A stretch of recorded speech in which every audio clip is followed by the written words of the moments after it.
Koijane. I hope I. Well, thank you very much for that wonderful introduction. Full disclosure, the last name is pronounced Koijane, which everyone does wrong. So no need, don't worry. But Jeannette is a good one. So thank you again for the invitation to speak today. When we were setting this up, I was asked to talk about some of the changes to POLST. So today what we're going to do is review a little bit about advanced care planning, talk about the Advanced Directive and POLST, and we're going to show a short video and then answer questions. Again, I am so honored to be invited to this group. You folks are a key part of those that are taking care of people with serious illness in our community. So very glad to be here today. So I'm going to share my screen.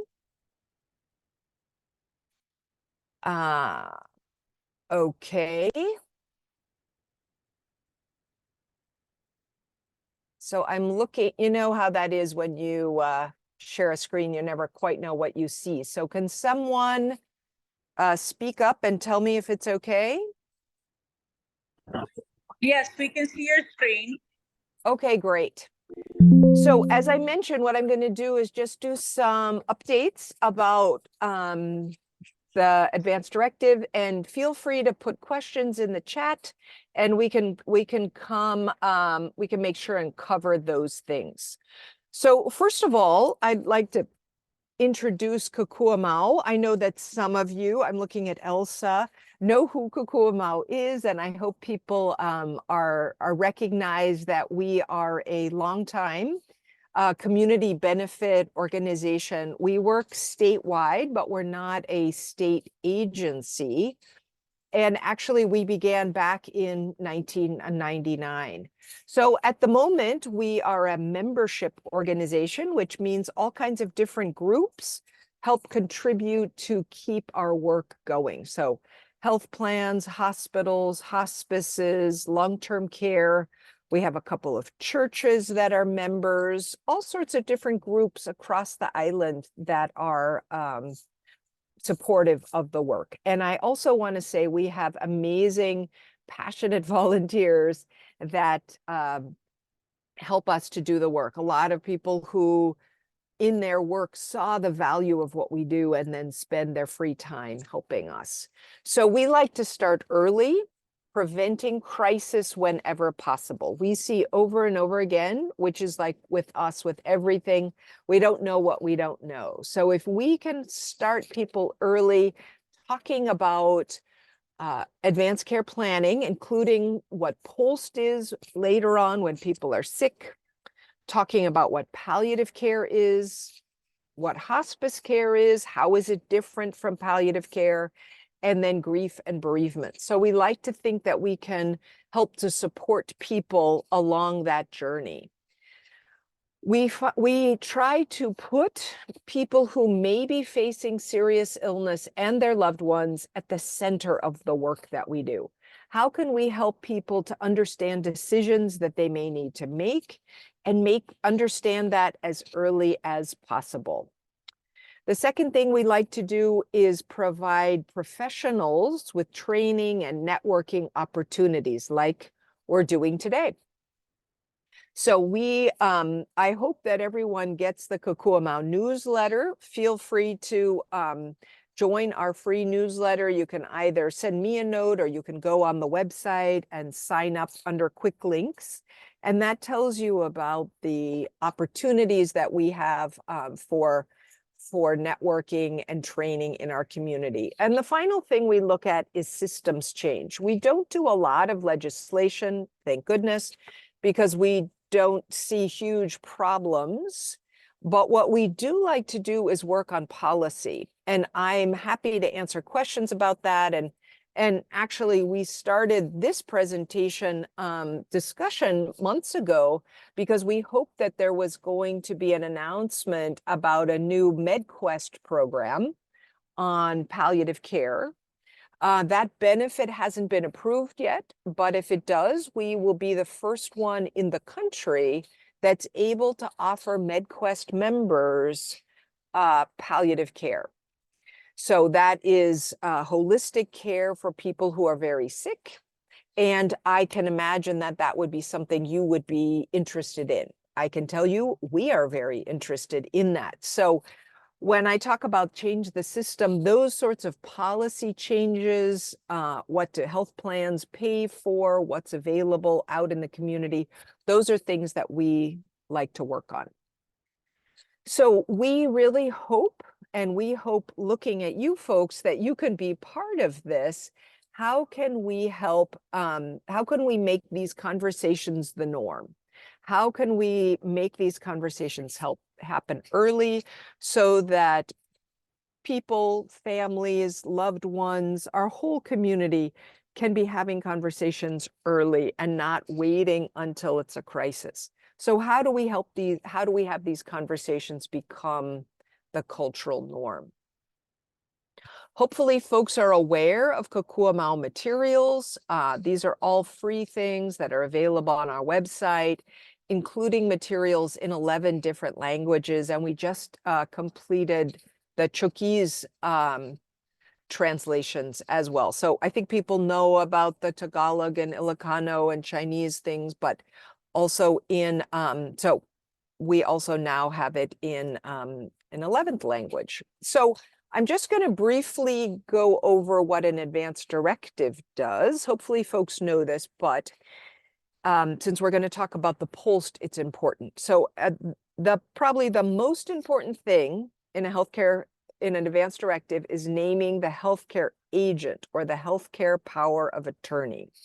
And that person is the one who is going to make decisions when someone cannot speak for themselves. The second thing that the document does is it gives direction to the agent and the healthcare team for decision making. And it should be something that's reviewed and confirmed to make sure it is still accurate at intake and really along the way. Hopefully folks know what this looks like. This is the free one that we have on the Kokuamau website. Again, part 1 is who is the agent who has been chosen. And the second part, at the very end of life, you can be giving directions and instructions. And I'm zipping through this because I think you folks know this. However, I wanted to highlight part E, section E. And I will tell you that when we talk to doctors, nurses, people who are healthcare providers, this is the most important part. Helping people to talk about what's meaningful for them, what is the most important, we say what matters to you, what makes your life meaningful, and then also when is a quality of life unacceptable. And this tends to be much more important than checking a box, do you want CPR at the end of your life? What people want to know is this part. And then how does it become a valid document? Either a notary or 2 witnesses. So hopefully you folks know this, but I just wanted to briefly go over this before we launch into the POLST. So you know, folks that are the witnesses cannot be somebody who is an employee of a healthcare facility or a care home. So there would have to be other people who would come in to be the witnesses, but that could be the next door neighbor. So just so folks know that. So today we're really going to concentrate on POLST and what is POLST. And POLST stands for Provider Orders for Life-Sustaining Treatments. We began POLST back in 2009. There were updates in 2014 and then other updates in 2023. So briefly, POLST is an out-of-hospital medical order that documents what the care plan is. It is, if you're in a hospital, there's in-hospital orders, but if you're out of a hospital, this is when somebody with serious illness, chronic illness, people with frailty, this is the document that they would need. So it's, Thursday afternoon, right before Christmas. What I thought we could do is show you a movie to outline the changes to POLST and a little bit about what it is. And this is with Dr. Daniel Fishberg, who is the Director of Pain and Palliative Care at Queen's Hospital. He's also the board president for Kokuamau and on our POLST task force. So I'm going to push the button and hopefully you guys can hear this. If you can't, let me know, but here we go. Today, be talking about the updates to the Hawaii POLST form. Dr. Daniel Fishberg is the medical director for the Pain and Palliative Care Department at Queen's Medical Center in Honolulu. This is tremendously exciting. This is the world premiere of our new Hawaii State POLST. And I want to share my appreciation, all the appreciations that Jeannette gave earlier to everyone. And also, there were a lot of eyeballs that we ran this by in draft form, the POLST form.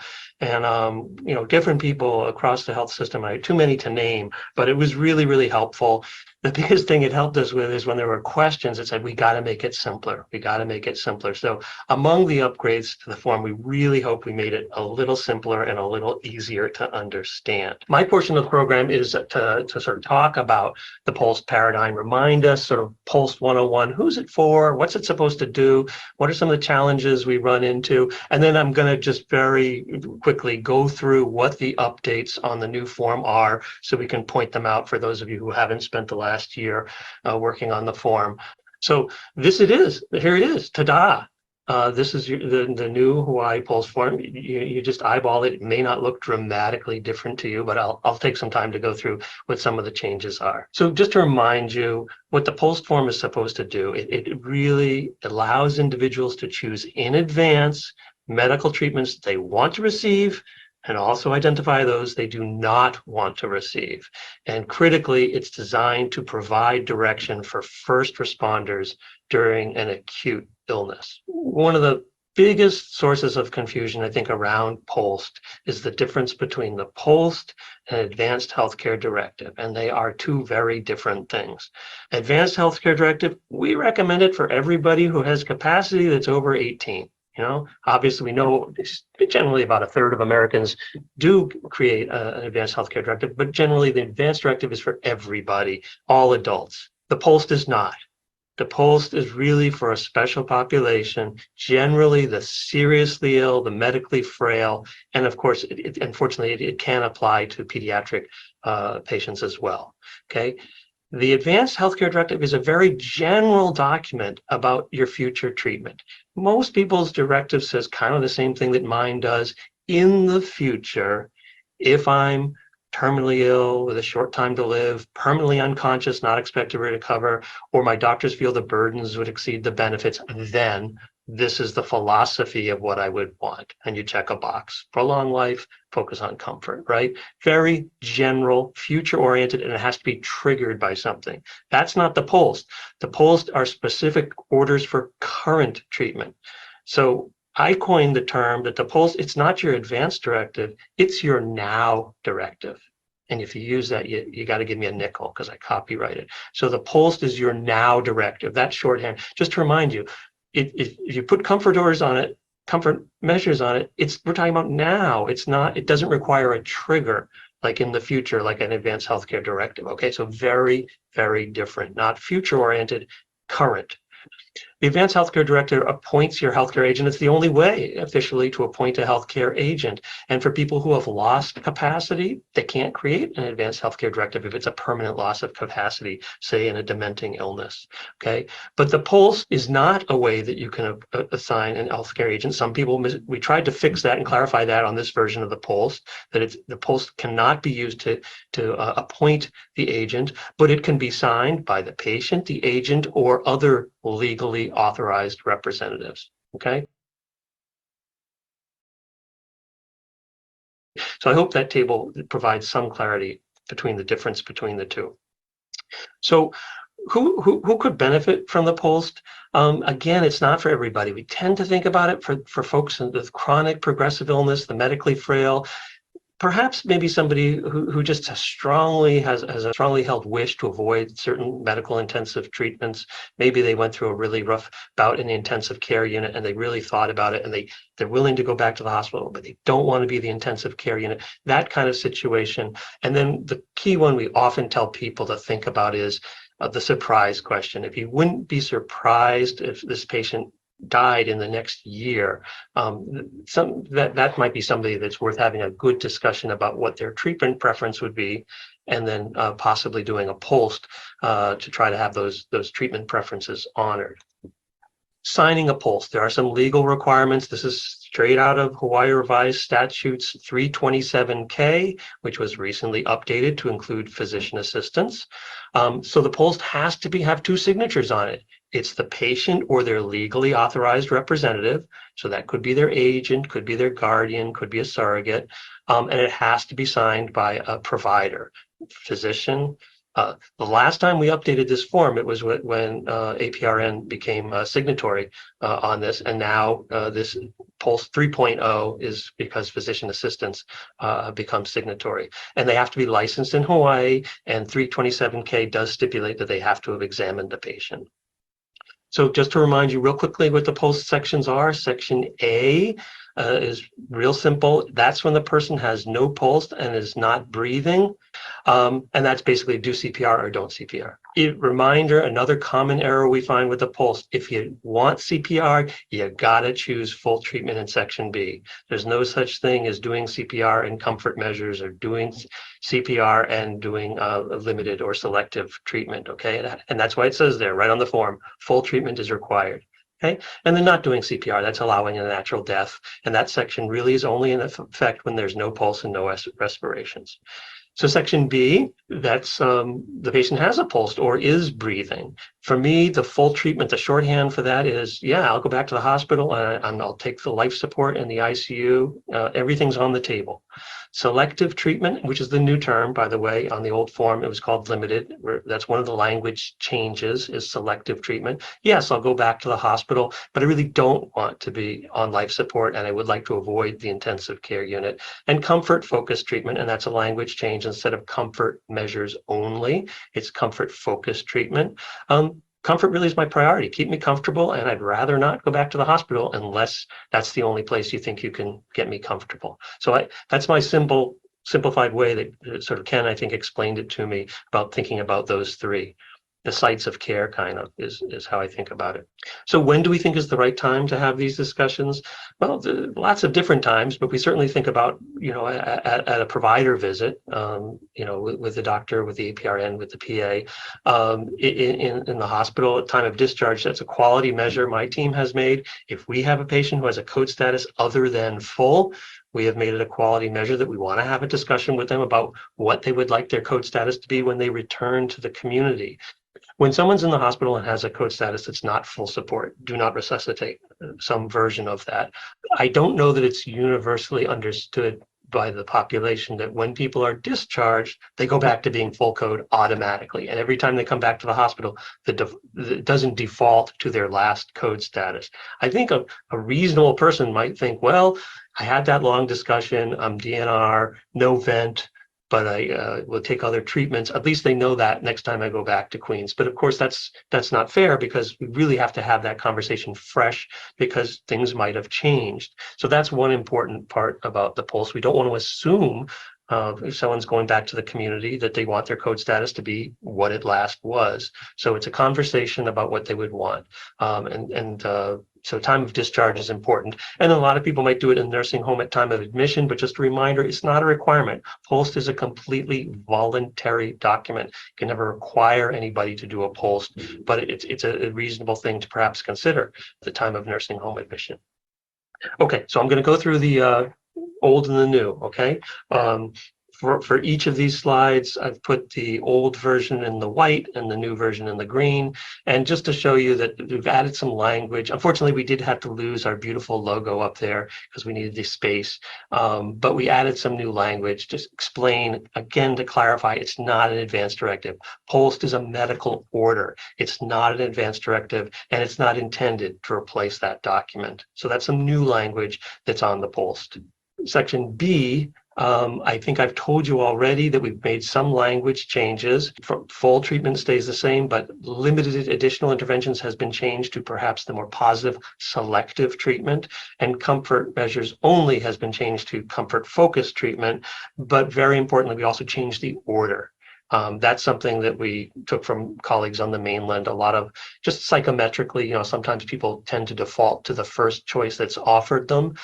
So we did not want people just defaulting to comfort measures because that's the first thing that's offered. So full treatment is now the first thing that's offered. Some slight language changes, and you'll see we have some bolded text there just to try to make it a little clearer. Full treatment. Primary goal of prolonging life by all medically effective means.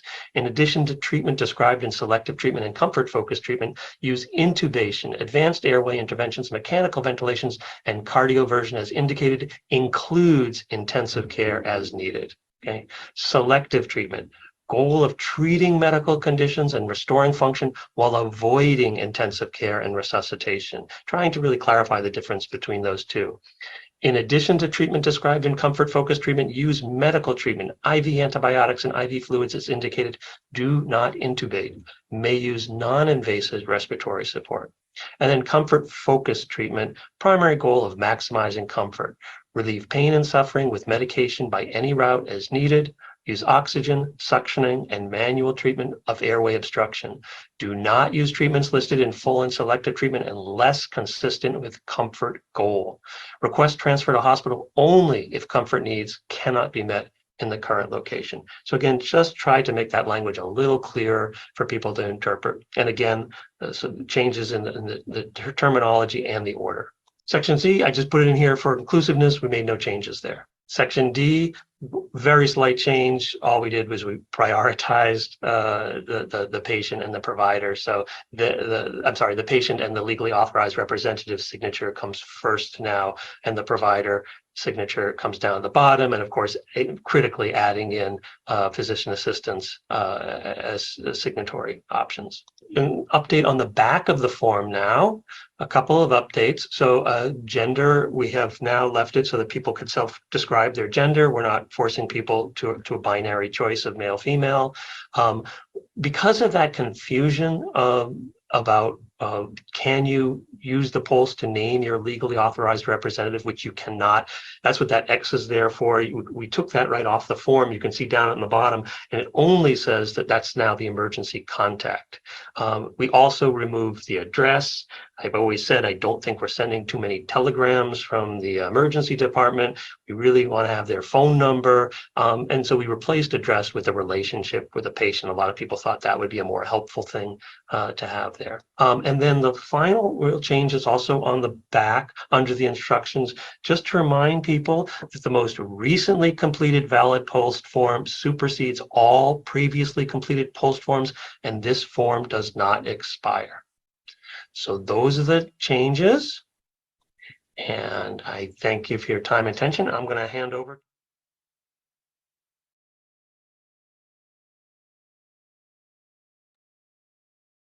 Okay. So hopefully you all heard Dr. Fishberg, and the way this is set up, I can't see what the questions were, but what I was asked to do was to see what sort of questions folks had around POLST and around any of these changes that were made.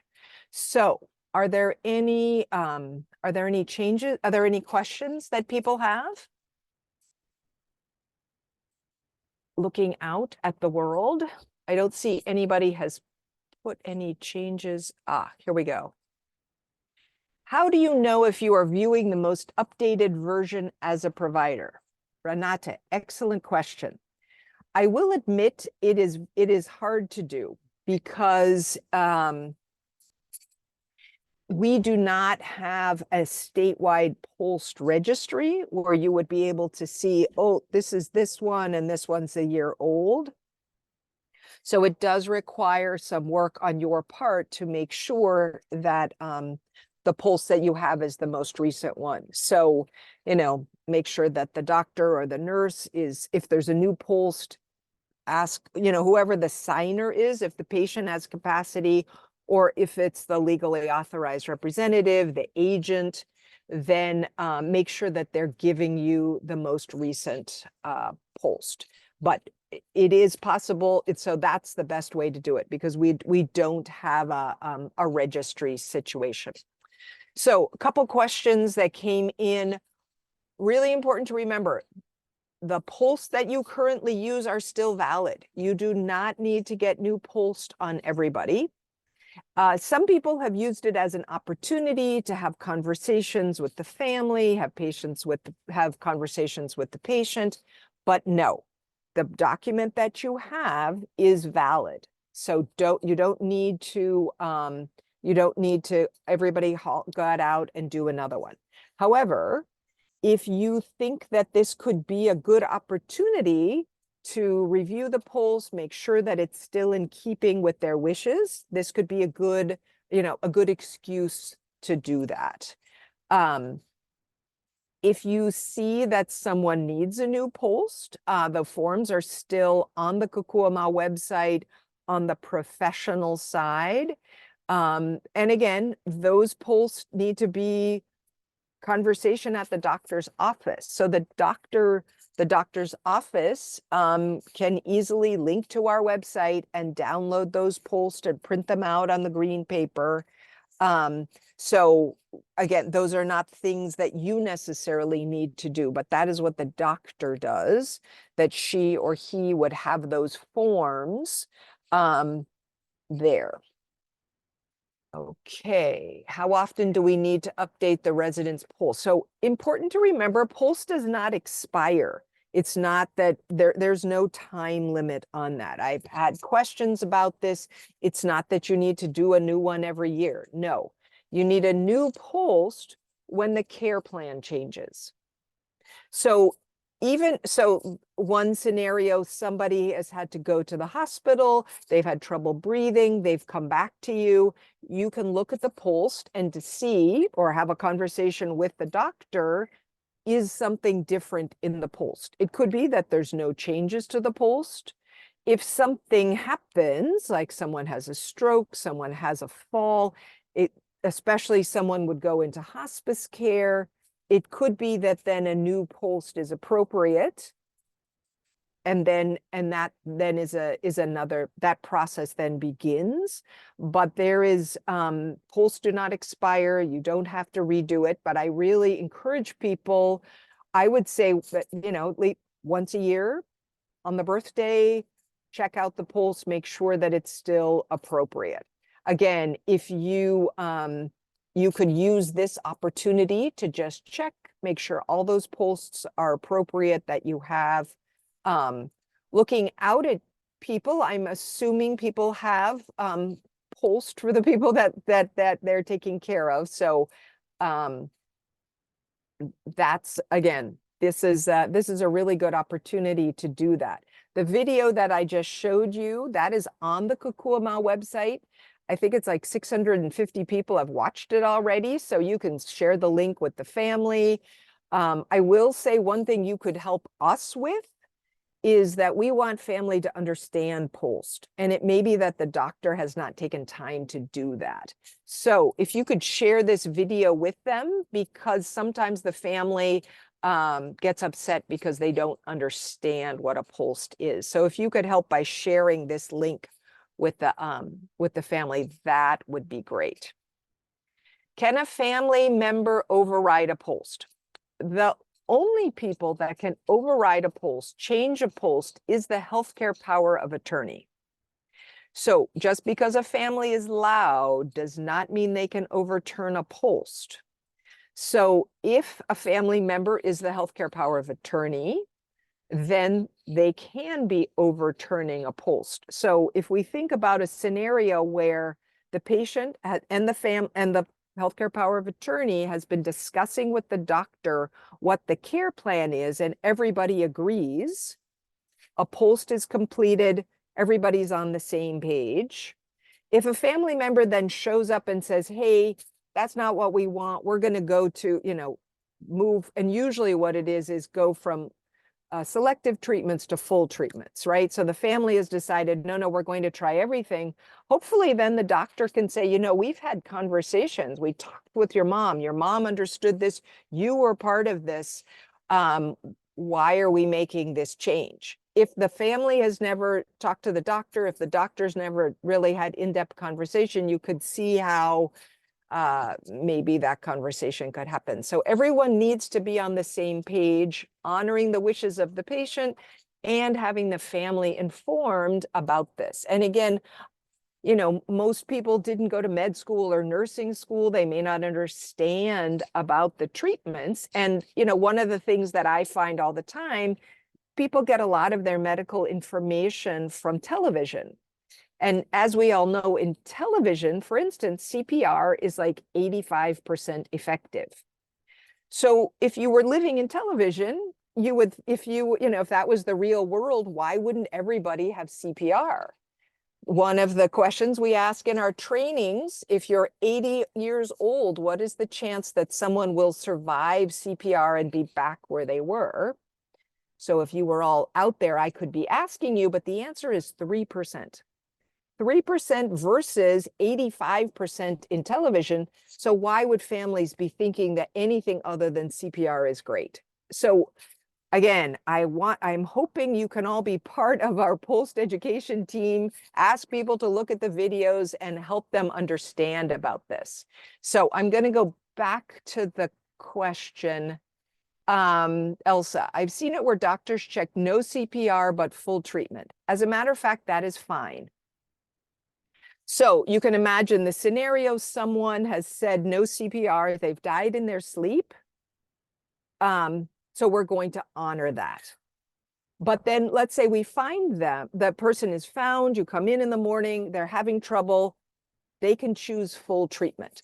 What you can't do is the opposite. If you choose full resuscitation, Part B must be full treatment. You can't do partial CPR something or other, right? You can't say, nice pillow. You can't do that. So it's fine to say, you know, CPR, no CPR, allow a natural death. That's the phrase in the POLST, plus full treatment, but the other way doesn't go. Okay, Renata is asking great questions here. Should an expired stamp be required to be used on not current previous POLST? What we suggest is you take a pen, you write across it, you write invalid, old, whatever you want to do. Just make very sure that it's no longer valid. Again, what you have to think is EMS is coming to the house. They're going to look at the refrigerator, right? Or above the bed. They say, give us 10 seconds. We need 10 seconds to find the POLST. If we don't find it in 10 seconds, then we are going to do full treatment. Similarly, if we look at the POLST and it's weird, if there's any question, if there's a giant line through it that says invalid, they're not going to honor that. And if you think of it this way, they're going to attempt the resuscitation, they're going to transport the patient, they're going to get to the emergency room, and then they can sort things out. So they could then back up and say, okay, there is a POLST, it's valid, it says no CPR, that's now the plan. So it's much easier it's much better, and that is the law, that you would go do things that could then be reversible. POLST has no expiration, so you can reverse it anytime and require a new form. So if you think of POLST as a care plan, if the plan has changed, then you would need a new POLST, but there is no expiration, there's no time limit, nothing. So you don't have to have a new POLST every year, but I do think you should, and it really is best practice to be examining, again, at least once a year, if not every 6 months. Are we on the same page? Is this POLST still good? Can the resident change her own POLST while she's in a hospital? If the patient has capacity, is speaking for herself, she can, upon discharge, ask to have her POLST changed. Again, we're hoping that this is an ongoing conversation with providers who understand what's happening with the patient, not just a one shot.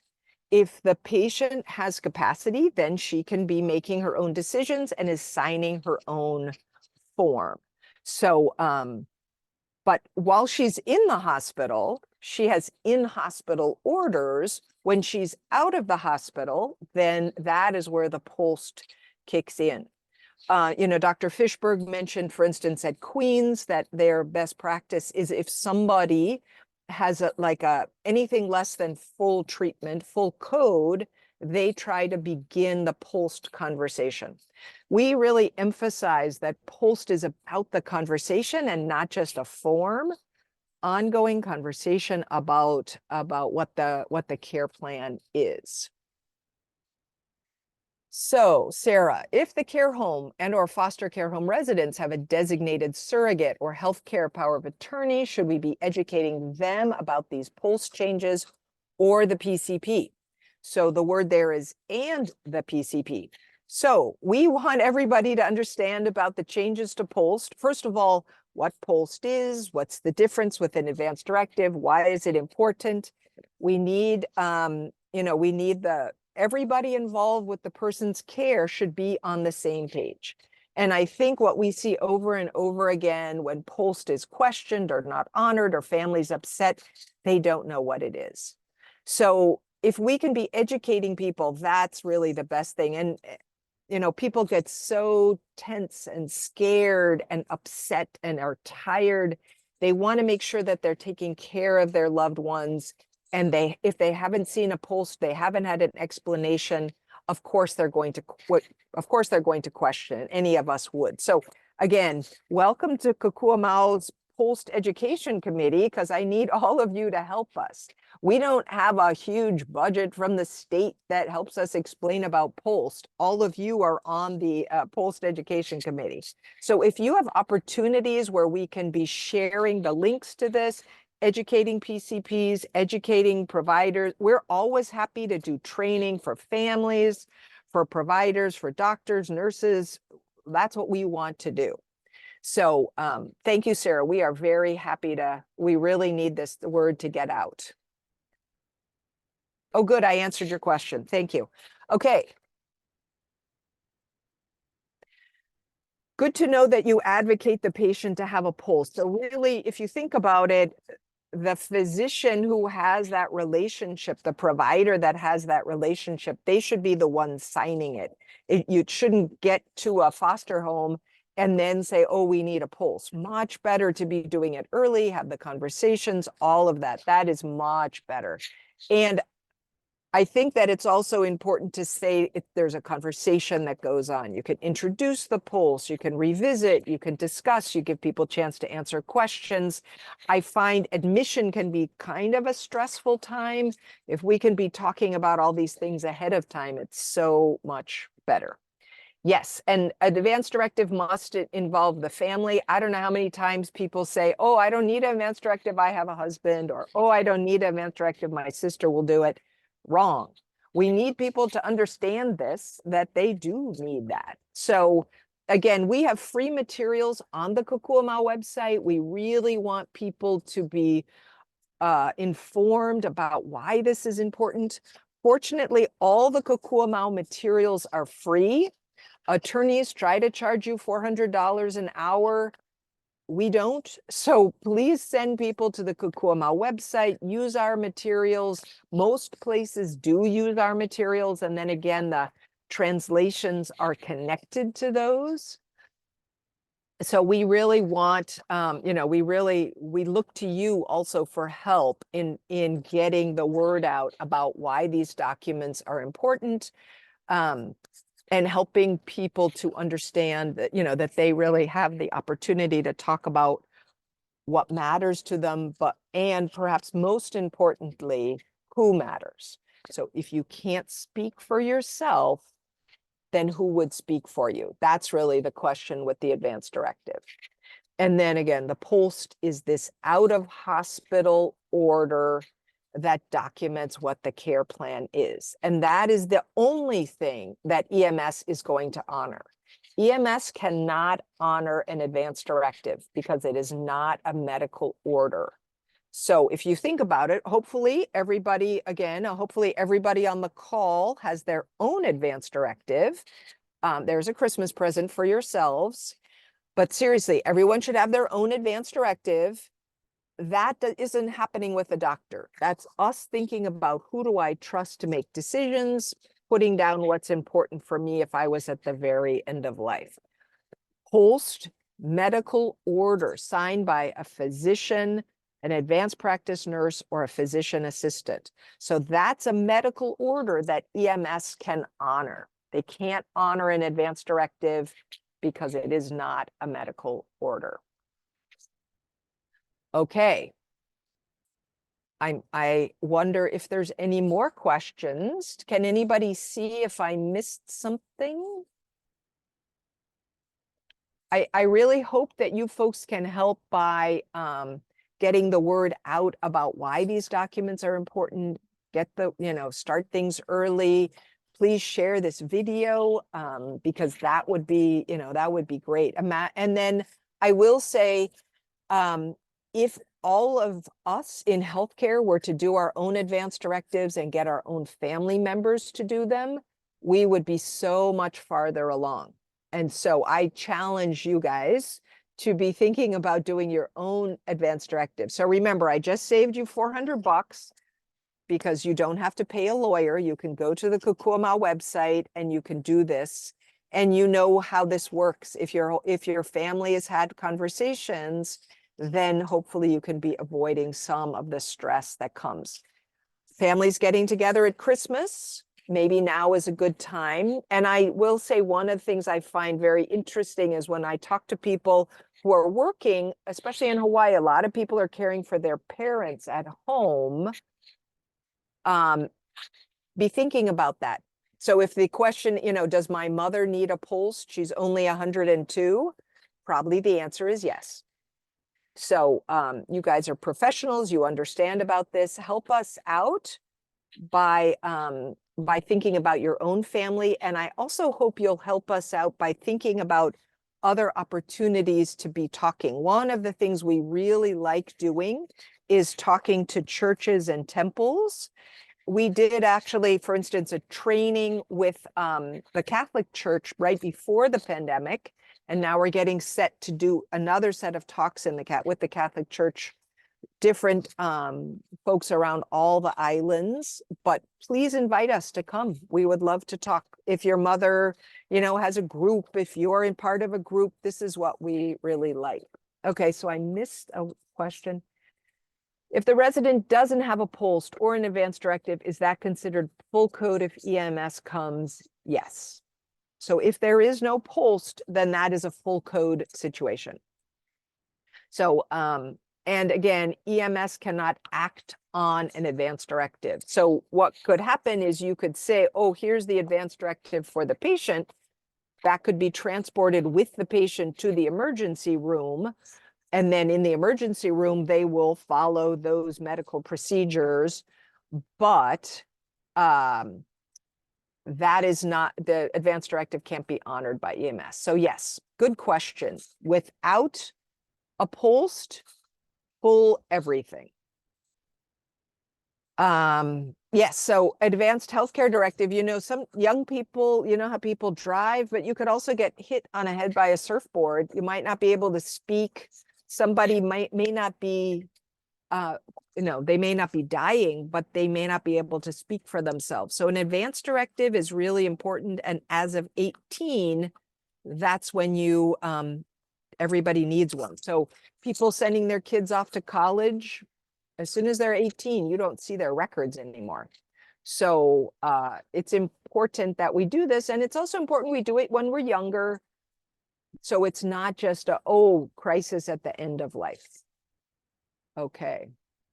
Yes, thank you, Sarah. If you can help with getting the word out about this, the importance of these documents. Another thing I'd love people to use, and you can see on our website too, but I'll type it here in the chat.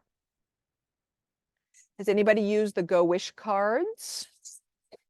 Not that I can see you guys, but Go Wish cards. You can find them, put them in. There's an online version of the Go Wish cards.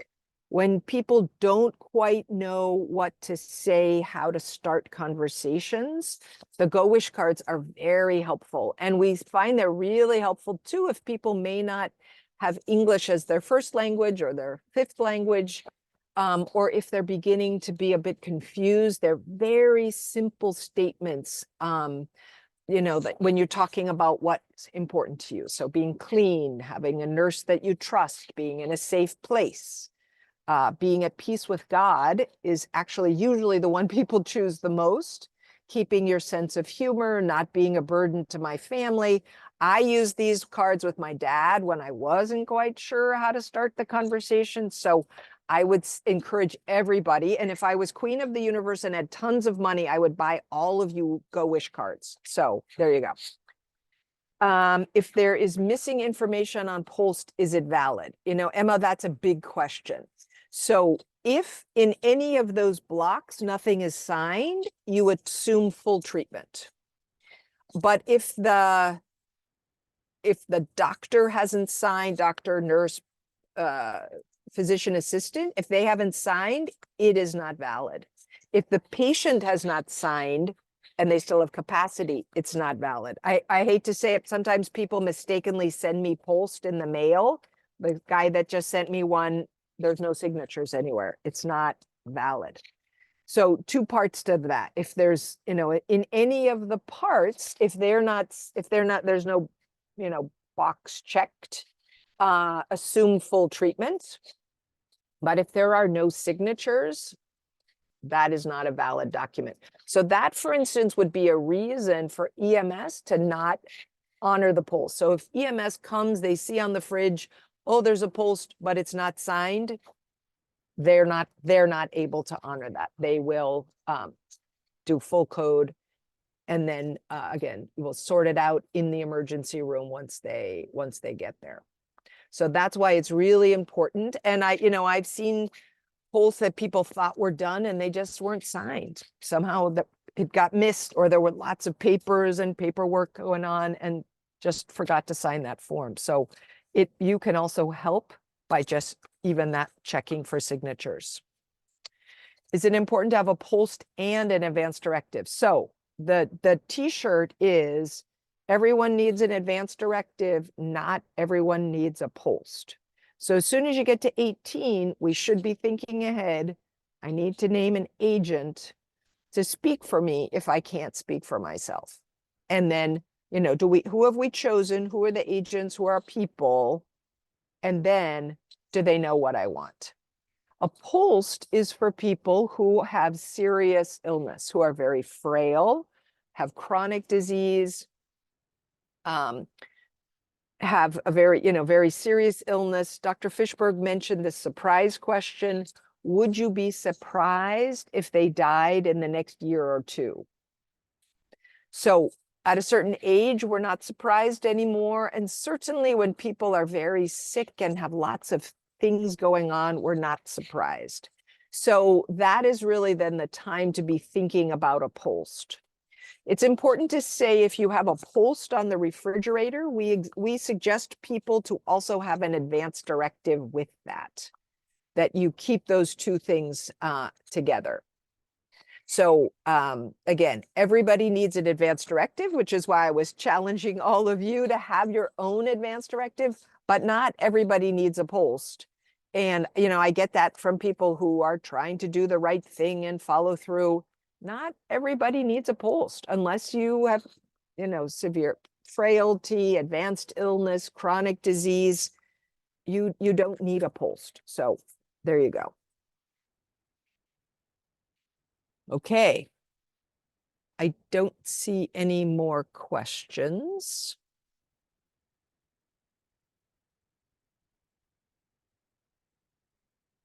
Can you speak to the difference between a general DPOA and an AD? Most families don't know the difference. Excellent. So a part of this to think about, healthcare power of attorney and a POLST are healthcare directives, and a DPOA is like financial for finances. So I think that especially if people have assets, have money, they're trying to worry about inheritance, that's where a DPOA comes in. And I will tell you, I have been to enough talks with lawyers that I think you need some advice about completing a power of attorney that's for financial issues. So I remember one story, which was grandson helping take care of his grandmother. They put him as a signer on her bank account. All of a sudden, her assets became his assets, and he lost his financial aid for college. So that, of course, was not the intention. The intention was to help grandma with signing forms. So really what you need is some advice as to what a power of attorney actually does. You can have a power of attorney to sell a car. You can have a power of attorney that takes over all financial decisions. So my suggestion usually to people is call the Caregiver Foundation and ask for some advice about that. Because I think it's important that people have both of them. You can download forms off the internet and do a power of attorney for finances, a DPOA.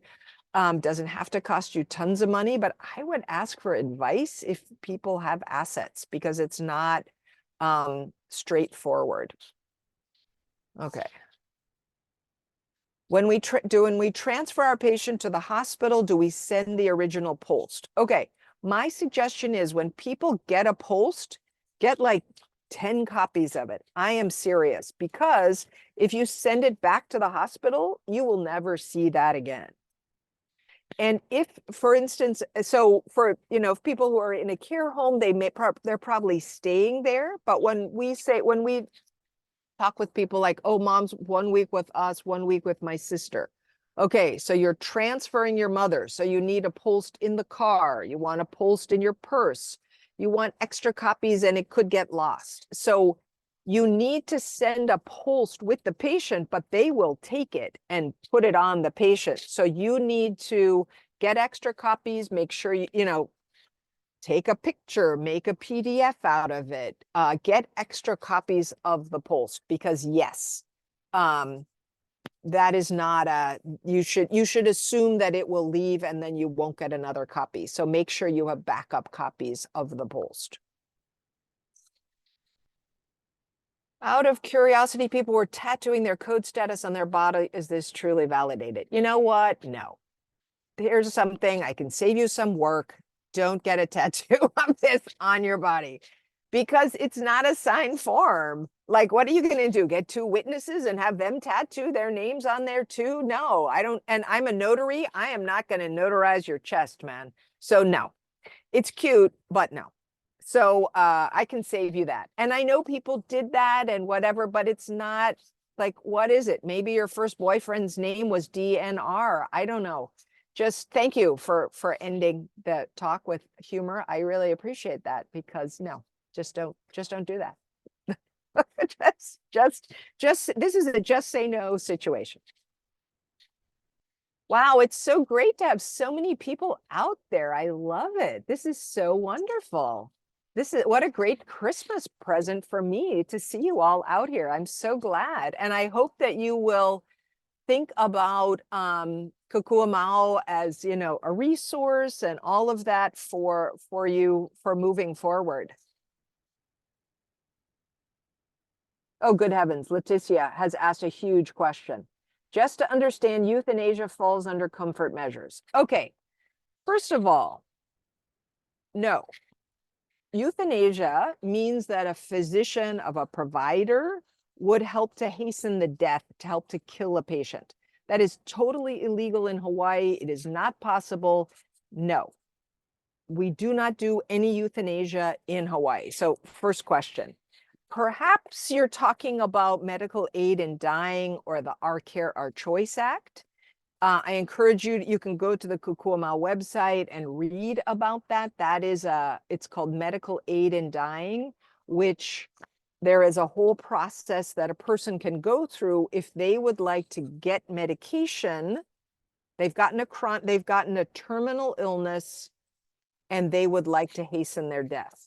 This is not something that you can put into an advanced directive because the person has to have full capacity in order to do that. So you don't delegate that to anybody else. So it totally different. I'm happy to say no. Known euthanasia, Our Care, Our Choice Act is not part of an advanced directive. That is a totally separate conversation that you can, certainly read about. And it is an option for people in Hawaii if they want to pursue that. Then there are, as I said, there's steps that people can do. And then people need to have full capacity and do that themselves, not have anybody help them with that. Was that clear, Letitia? Any further information about that? Yeah. So there's more information about the Our Care, Our Choice Act that you can read about. It's something that about 40 people a year in Hawaii choose. So it's not used by very many people. We really hope that people are having their pain managed, their symptom managed, are being well cared for, but some people are choosing that. So I was about to say, thank you, Elsa. Hospice is something, and I would really encourage folks to learn more about hospice because that really is the best care possible for people who are at the very end of life where they have a terminal diagnosis and then have decided to not do curative treatments. So hospice will come into the home, supports the person, supports their family. There's a whole team that will come in. Hospice certainly does not, stop with medication, stop food and drink, none of that. It is how can they be providing the best care possible to people? So I would really encourage people to learn more about hospice. There's a couple of nice videos on the Kukuamau website. Happy always to do trainings on it. Again, hospice is the gold standard for caring well for people. They do not withhold meds. They do not people get their medications, they get their food, they're kept comfortable. Family is supported. Hospice can be very important and very good care. So you're right. We really need people to understand what hospice is, fully covered benefit. And yes, when people are able to get hospice in a care home, it is wonderful. So thank you for people that allow that, that facilitate that. And again, happy to explain more about hospice, what it is, how it works. I recognize that it's 1 minute after 3. So there we go.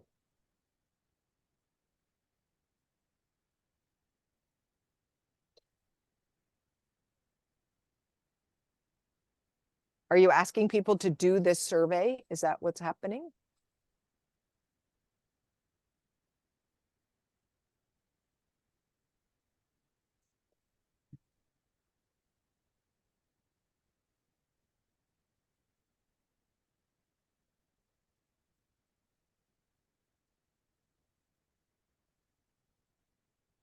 Okay, looks like we're finishing up here. There's your certificate of attendance. I don't know about that survey. I'd love to know the answer to it, but can somebody tell us, is this survey being shared, Laila? Hi, I'm so sorry. This is Leila and my camera is not working. So the survey before, the slide before this is when you're completing your evaluation. So these are the questions that you'll need to complete.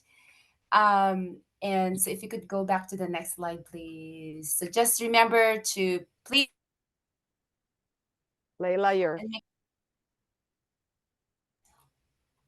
I am so sorry. I was speaking while muted.